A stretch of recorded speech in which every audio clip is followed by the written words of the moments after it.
ఈ 42% బీసీలకు రిజర్వేషన్ జరగాలని వీరు తీసుకున్న నిర్ణయం అంటే గతంలో కూడా చెప్పిండు, మీరందరూ కూడా రావాలే, కలిసికట్టుగా మనందరం పనిచేయాలని గతంలో కూడా అన్నాడు ఒక సందర్భంలో. ఇప్పుడు మళ్ళీ అదే ఏదో జంతర్ మంతర్ వద్ద దీక్ష చేద్దాం, ఖచ్చితంగా కేంద్రం నుంచి 42% బీసీలకు రిజర్వేషన్లు కల్పించుకుందాం చట్టబద్ధంగా అని చెప్పేసి అన్ని పార్టీలను ఏకం చేసుకోవాలని పోయి తీసుకుందాము, ఆ నిర్ణయం తీసుకొని అక్కడ పోరాటం చేద్దాం అని అనుకుంటున్నారు. ఈ కార్యాచరణ, ఈ ఆలోచన ఇది బాగున్నది. ఒక ముఖ్యమంత్రి హోదాలో ఉండి ప్రతిపక్ష పార్టీలను కూడా పిలుచుకొని ఢిల్లీలో ధర్నా చేద్దాం అనుకుంటున్నారు. ఎవరి కోసం? బీసీ బిడ్డల కోసం.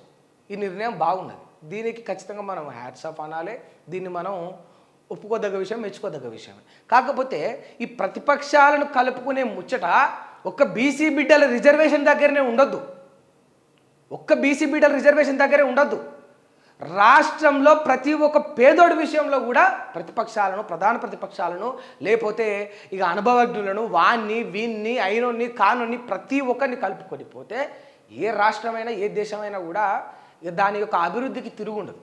ప్రతి ఒక్కరు రాజకీయం చేసేవాడే తప్ప నిజంగా ప్రతిపక్ష పార్టీలను కలుపుకొని వాళ్ళ యొక్క సూచనలు తీసుకొని వాళ్ళ యొక్క ఆలోచనలు తీసుకొని మంచి చేయాలి అని ఆలోచించే రాజకీయ నాయకులు ఉన్నారంటవా?